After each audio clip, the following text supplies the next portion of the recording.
一起来看精彩短剧《杜沉渊》故事解说。现代顶级影后惨遭黑粉泼硫酸，意外殒命，再次睁眼，她穿越重生，成为了古代永宁侯府的嫡女苏瑶瑶。苏瑶瑶刚苏醒，耳边就充斥着周遭人的嘲讽议论，众人当众讥笑她的身形仪态，肆无忌惮地羞辱她。庶妹苏云儿立刻上前假意关怀，嘴上说着暖心话语，字字句句却都是讥讽。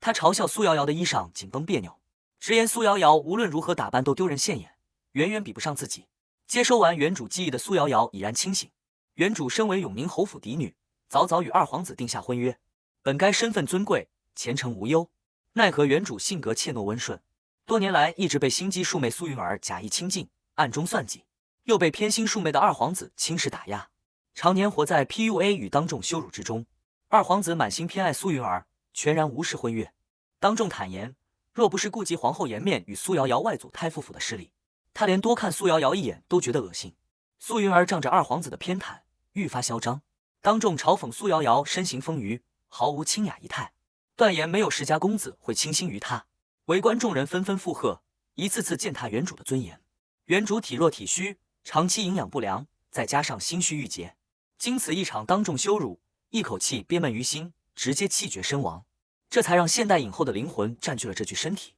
重生后的苏瑶瑶仔细打量这具身体，心中又喜又气。这具身体虽面色蜡黄，气色极差，但五官精致，身段窈窕，底子绝佳。只要悉心调养，必定是倾国倾城的绝代佳人。他感慨原主手握嫡女身份，绝世容貌与太傅府这等强硬靠山，却被渣男庶妹搓磨致死，实在愚蠢可怜。苏瑶瑶暗暗立下决心，从今往后，她要替原主讨尽所有公道，让所有轻视、欺凌、算计过原主的人逐一低头认错，亲眼见证她的惊艳蜕变。这时，贴身丫鬟惊蛰见苏瑶瑶苏醒，满心欢喜地上前问询。她随即告知苏瑶瑶，久未归宫的太子殿下已然回京，皇后特意设宴为太子接风，定于3日后举办宫宴，还亲自点名让苏瑶瑶赴宴。惊蛰看到苏瑶瑶拆掉了常年束缚身形的裹胸，顿时满心担忧，提醒她若是被柳姨娘发现，定会被斥责举止轻浮，不知检点。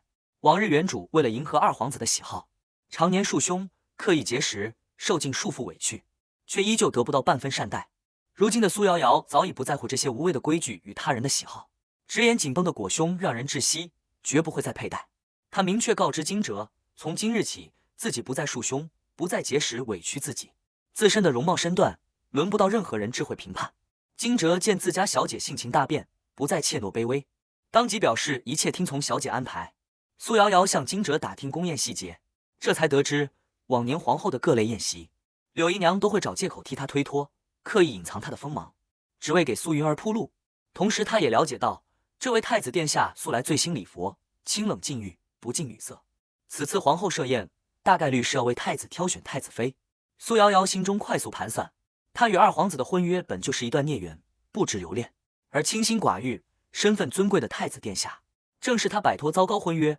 开启全新人生的最佳选择。打定主意后，苏瑶瑶立刻安排惊蛰丢掉衣柜里所有拘谨老旧、刻意讨好他人的衣物，请来全城最好的裁缝，定制惊艳得体的宫宴新衣，同时让惊蛰备好玫瑰露、牛奶等养肤物件，精心调养气色，暗中打探太子的喜好与日常行踪，为后续计划做好万全准备。不多时，苏云儿假意忧心前来探病，端来一碗参汤，声称是特意为苏瑶瑶熬制的补身汤药。她故作温柔，试探着询问苏瑶瑶，是不是昨日二皇子的言语伤了她的心，又假意关切她拆掉裹胸的举动。苏瑶瑶一眼看穿她的伪装，当场戳破，这碗参汤只用了最劣质的参须边角料，连府中粗使婆子都不屑食用。她顺势嘲讽，柳姨娘执掌侯府家事，竟让堂堂嫡女常年食用这般粗劣之物，言语间尽是讽刺。苏云儿被当众拆穿心思，瞬间尴尬慌乱，无言以对。随后苏瑶瑶注意到苏云儿身上崭新精致的翡翠手镯与金簪，当即开口问询来历。她心知肚明，苏云儿这些华贵首饰，还有柳姨娘娘家弟弟的赌债挥霍，全部源自原主母亲留下的丰厚嫁妆，甚至家中部分官俸也被柳姨娘暗中挪用补贴娘家。苏瑶瑶故意出言试探，直言若是父亲得知真相，知晓亡妻嫁妆，家中宫中钱财尽数被柳姨娘拿去补贴嗜赌的舅舅，必然会勃然大怒。苏云儿瞬间惊慌失措，她一直以为此事遮掩的天衣无缝，万万没想到会被苏瑶瑶察觉。拿捏住把柄的苏瑶瑶直接摊牌，让苏云儿转告柳姨娘，3日之内必须归还所有家账清单与库房钥匙，若是逾期不还，他便将所有真相悉数告知父亲。苏云儿无计可施，只能狼狈告辞。苏云儿走后，惊蛰由衷佩服自家小姐的蜕变。苏瑶瑶随即让惊蛰倒掉那碗劣质参汤。她清楚，原主常年气色萎靡，身体孱弱，除了营养不良之外，常年饮用暗藏问题的汤药也是重要原因。苏瑶瑶冷静梳理现状，原主自幼丧母，父亲淡漠，在侯府孤立无援，才让柳姨娘母女肆无忌惮，肆意欺凌。她当即吩咐惊蛰前往太傅府拜见老太傅。从前原主为讨好侯府众人，刻意疏远外祖家，如今她已然醒悟，太傅府才是她最坚实的后盾。惊蛰看着苏瑶瑶身上被裹胸勒出的淤青，满心心疼。苏瑶瑶却坦然释怀，过往的委屈皆已落幕。从今往后，她绝不会再任人拿捏欺凌。老太傅得知苏瑶瑶幡然醒悟，性情大变，心中甚是欣慰，明确放话：太傅府永远是苏瑶瑶的靠山，属于她的东西，一分一毫都不会让人侵占。同一时间，宫中太子收到下属密报，得知永宁侯府异动频发，太傅府频频入府帮扶苏瑶瑶。柳姨娘暗中勾结陈贵妃宫中太监，私下谋划。下属还禀报太子，大病初愈的苏瑶瑶性情彻底逆转，行事果敢伶俐。今日还当众斥责了嚣张跋扈的苏云儿。除此之外，老太傅特意送来书信，坦言孙女幡然醒悟，心性纯粹，恳请太子在即将到来的宫宴上，看在她年幼失势的份上，多加包容照拂。看完书信，太子想起了年少往事，当年他丧母悲痛，独自悬挂平安符寄托哀思，偶遇同样丧母的小苏瑶瑶。彼时的小姑娘温柔善良，不仅轻声安慰她，还将平安符分她一半，告诉她逝去的亲人会化作星辰，抬头即可相见，温柔治愈了她年少的孤寂。太子细细回想，如今性情大变的苏瑶瑶，眼神早已不复当年纯粹，让他心生异样察觉。短暂思索后，他吩咐下属回禀太傅，自己已然知晓一切。另一边，苏云儿回到后院，刻意在一众世家小姐面前故作委屈，假意表示二皇子对自己的关照只是看在其父的面子上。众人纷纷附和，直言二皇子向来偏爱她，连苏瑶瑶的及笄里都未曾给过半分好脸色。二皇子恰好赶来，见苏云儿柔弱受气的模样，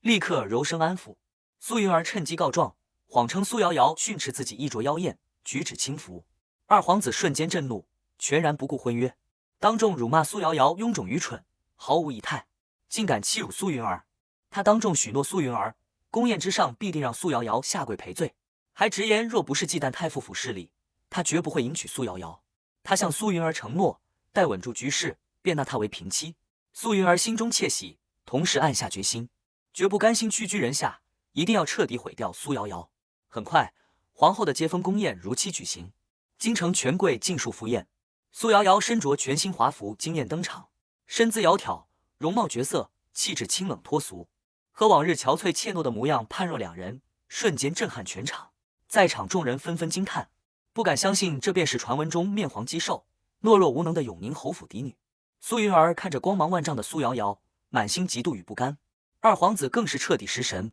满心错愕惊艳，从未想过自己轻视多年的未婚妻竟有这般绝世风姿。慌乱的苏云儿立刻上前假意夸赞，随即话锋一转，指责苏瑶瑶衣着过于凸显身段，略显轻浮，劝她在太子面前端庄自持。面对苏云儿的刻意诋毁，苏瑶瑶从容淡然，直言自己知晓二皇子与苏云儿情投意合，绝不会夺人所爱。她故作大度，表示哪怕亲自去柳姨娘面前跪上3日3夜，也要恳请长辈解除婚约，成全二人。这番退让的话语，瞬间让向来被讨好惯了的二皇子心生落差与不舍，下意识提醒苏瑶瑶，二人婚约是父皇亲赐，绝非轻易可退。苏瑶瑶看穿他的迟疑，心中暗自觉得可笑。苏云儿继续演戏，故作无辜，不争不抢。苏瑶瑶顺势开口，假意担忧他的名声，直言他常年与未来姐夫形影不离，难免会被外人议论，落人口实。这番话有理有据，瞬间引发众人私下议论，纷纷诟病苏云儿不知检点。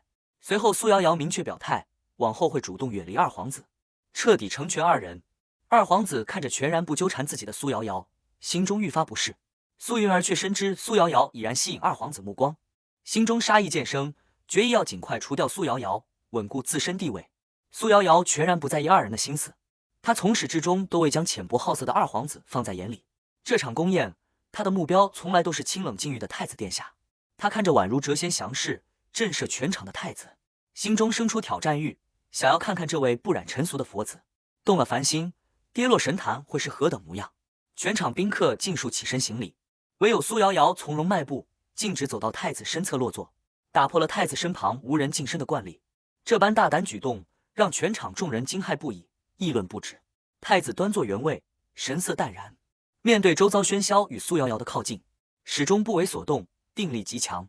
这副模样也让苏瑶瑶觉得愈发有趣。片刻后，苏云儿端酒上前，假意敬酒。苏瑶瑶以酒力上头，头脑昏沉为由淡然推脱。苏云儿依旧维持温柔人设，体贴解释果酒后劲绵长，初次饮用不适是正常现象。紧接着，苏瑶瑶主动举杯向太子行礼致敬，起身瞬间，苏云儿故意失手，将杯中酒水尽数泼在苏瑶瑶衣衫上。她立刻故作慌乱愧疚，连连道歉，提议让宫婢陪同苏瑶瑶前往东侧更衣室更换衣衫。苏瑶瑶早已看穿苏云儿的恶毒算计，知晓更衣室早已备好迷情香与迷药，还安排了陌生男子，意图毁掉自己的名节。坐实他私会外人的罪名，但他并未戳破，顺势接下这场算计，打算借苏云儿的拙劣手段彻底逆转局势，斩断婚约。苏瑶瑶独自前往偏殿更衣室，太子很快察觉殿中异样，发现有人被下了迷情药物，当即下令侍卫严守殿外，严查出入之人。殿内，苏瑶瑶刻意制造窘迫慌乱的模样，恰逢太子驻足殿中，苏瑶瑶立刻开口阻拦，直言太子此刻外出寻人，一旦被人撞见，自己名节将彻底尽毁。为保全清白，他恳请太子借外袍为自己遮挡身形。太子短暂迟疑后应允，留下外袍后匆匆离去。太子离开后，收到示意的二皇子怒气冲冲闯入偏殿，扬言要揭穿苏瑶瑶的丑事。苏云儿紧随其后，故作担忧姐姐安危，四处散播消息，引得皇后、贵妃与全场宾客尽数赶来围观，将偏殿围得水泄不通。众人在殿外听到暧昧声响，皇后震怒，当即下令工人踹开殿门。殿门大开的瞬间，全场哗然。众人并未看到苏瑶瑶私会他人的场面，反而撞见二皇子与苏云儿衣衫凌乱，举止亲密，场面极尽暧昧荒唐。二皇子被惊扰好事，暴怒呵斥众人。待二人清醒看清周遭人群，瞬间脸色惨白，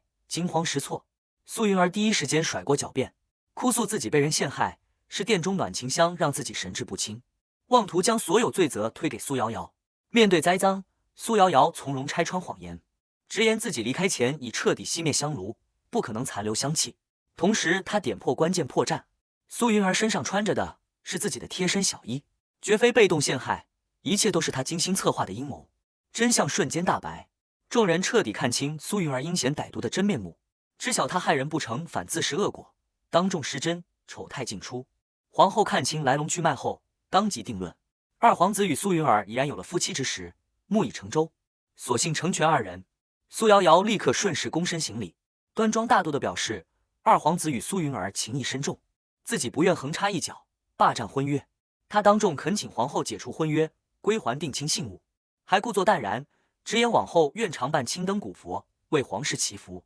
不再谈及婚嫁。这番深明大义的举动，瞬间赢得全场宾客的同情与赞誉，人人都怜惜她受委屈却顾全大局。皇后满心偏爱与怜惜，温柔安抚，直言不必提及出家之事，她会亲自为苏瑶瑶谋划绝佳婚事。一场恶毒的陷害被苏瑶瑶巧妙逆转，她不仅洗清了自身污名，还顺利摆脱了劣质婚约，让渣男庶妹身败名裂，沦为全城笑柄。宫宴风波过后，惊蛰向苏瑶瑶禀报，一夜之间，二皇子与苏云儿的丑事传遍京城，而这场流言飞速扩散的幕后推手正是皇后。惊蛰满心疑惑，不解皇后为何主动散播皇家丑闻。苏瑶瑶一眼看穿皇后的深层算计。皇后幼子体弱多病，常年重病缠身，性命堪忧。为稳固自身地位，保全幼子前程，